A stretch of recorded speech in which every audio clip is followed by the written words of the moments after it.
Let's get started. I know I was not active for pretty much, I think, for more than 3 to 4 months now because I was pretty busy in a lot of things and I was planning very big. That's why I have come with a big data. So, to all the new folks out here who are not aware who I am basically a big data developer or a Spark developer or a data engineer, whatever you call it. All right, so I have been into big data for 7.5 years now, and I think by now you guys might be aware of what are the topics, right? I'll be covering in this. So first of all, before I begin, right, I just wanted to cover what's big data, right? That's a major thing. So once you have a grip of it, you understand what is big data, then I'll suggest you that is the second question is, can I start studying big data in 2023? Is it really worth it? All right, to start with, let's see what's big data, right? Big data refers to extremely large and complex data sets that are too difficult to process using traditional data processing models. Basically, so when I say traditional data processing models, we have Oracle databases, SQL databases. Definitely, these databases, they can process some amount of data, some GBs of data, but when it comes to TBs and petabytes of data, I think it becomes very difficult for the good old, you know, or on-premises technologies or the storages for them to save the data. Okay, so these data sets, right, are typically characterized by three V's. Okay, that is, first one is volume.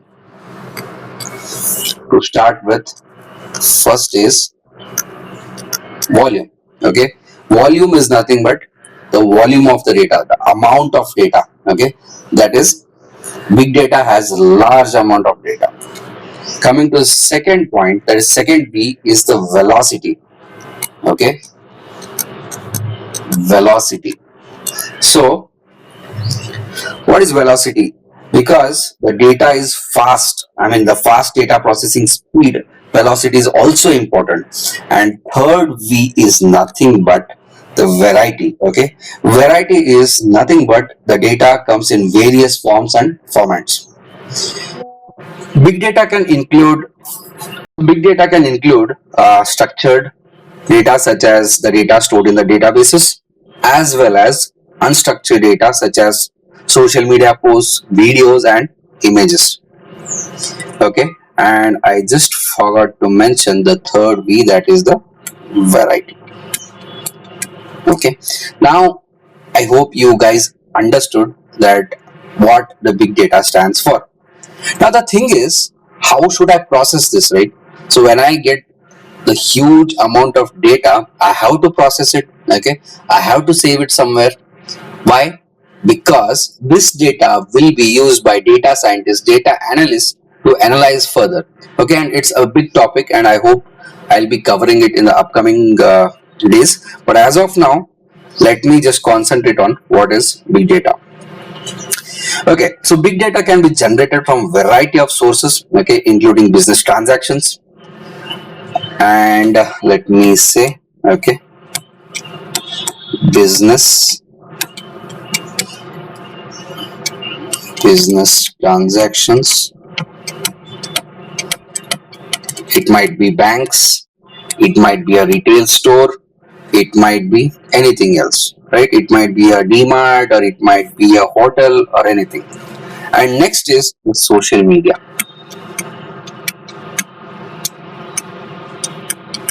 Okay, so social media, when we say, we have Facebook, we have Twitter, Instagram, YouTube, all these platforms have huge volume of data, because each and every day we have millions of users, and trillions of data is generated every day.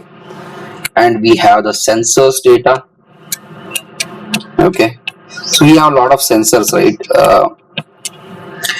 Variety of sensors, I don't want to go into that topic. And we have machine logs and much more. Okay, the analysis of big data can provide valuable insights and help the organizations. How? By It will help the organization to make better decisions, because once you know the data, how it is, what it looks like, once you analyze it, it will be very easy for you to improve your operations as well. And also identify the new business opportunities. So when I say new business opportunities, for example, let me take a topic where we have DMart, right? So we have thousands of people, going in and out of DMart. So we can just imagine the amount of data getting generated there, because we have a lot of customers. Maybe each customer buys a lot of things, maybe one product, five products, 10 products. So with the help of big data, okay, DMart will be able to analyze what to get into the warehouse or what not to get, or which is selling the most or which is not, which is the least selling. So these are few scenarios, but we are lot of scenarios where big data will help us, to solve all these issues. Okay, so next question is, oh, sorry,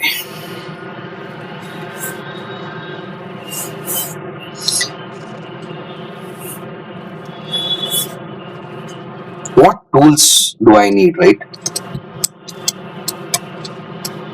What tools do I need to process this? So to analyze and process big data, specialized tools and technologies are used, such as we have distributed computing systems. Okay, like we have Hadoop and we have Spark. Now, why it's known as distributed? Maybe I'll be covering in the upcoming topics. And also, we have NoSQL databases and data visualization tools. Additionally, data scientists and data analysts use various statistical and machine learning techniques to extract insights from the big data. Okay, the next question, very much important. That is, I know you guys have ended here because of this question. Can I start?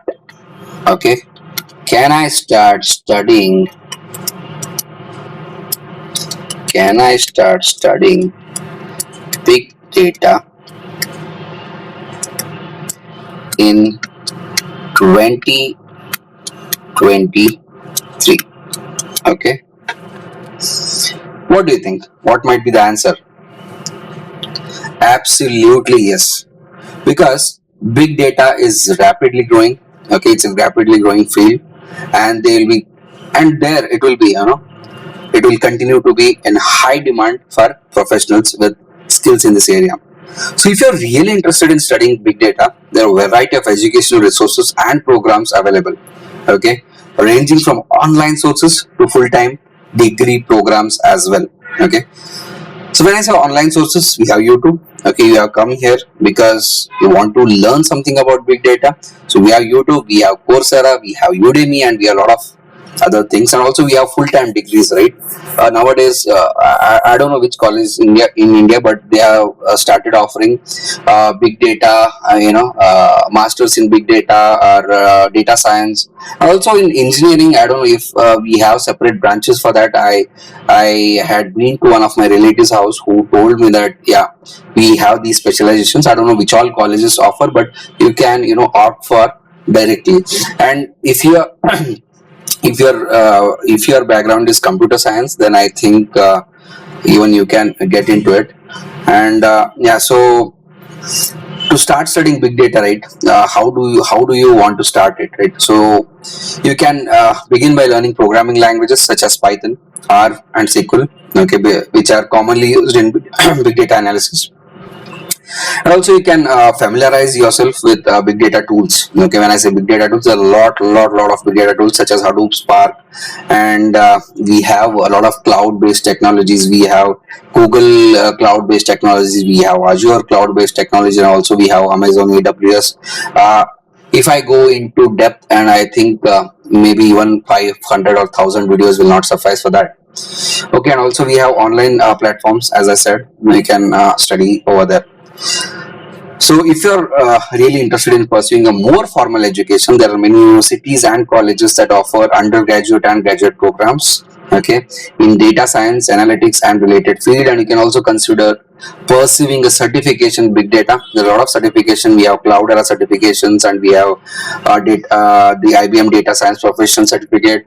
Also, I don't recommend these as of now because there are a lot of cloud technologies. We have Azure data engineer certification. We have a lot of in Google as well. So basically, I'm also a professional Google certified, okay, a professional data engineer, and also Azure certified professional data engineer. I have both the certifications. That is in Azure, I have gone through DP 200 and DP 203 as well. Okay, so in short, there are plenty of opportunities to start studying big data in 2023 and beyond as well, of course. And with dedication and effort, you can gain the skills and knowledge again needed to succeed in this field. uh, I think I have covered whether you should really opt for big data and how can you opt for a big data. I think that answers the question. So in the upcoming videos, or maybe the next video will be the roadmap, the roadmap for a big data. If you really want to become a big data developer, then how can you achieve that? I hope you enjoyed this video. Okay, if you're new to the channel, keep watching the new videos. Okay, do subscribe to our channel and just hit a like so that we'll reach out to the larger audience as well. And okay, let's catch up in our next video tomorrow. Maybe I don't know if I should start a tutorial, or maybe I'm planning to start some tutorials on Spark that should be beneficial to you guys. And also I'll be covering up some topics like this on and often, so that we'll gain a larger set of audience. And also I'll be targeting niche set of audience for where I'll be teaching Spark, or maybe Azure, or maybe Google Cloud. I don't think so I'll be teaching any languages like Python, Scala, etc., because we have a lot of other channels already where you'll get the content right away. But I'll see if I'll get some interview questions for maybe what questions might be asked in the companies like Google, Microsoft. So I'll come up with those questions and I'll have a solution for that. Yes, that's it for this video. Maybe let's catch up in our next video. Until then, have a good day. Love you all. Bye bye. Take care. Stay safe, stay home, and I hope you'll have a happy learning. Bye bye.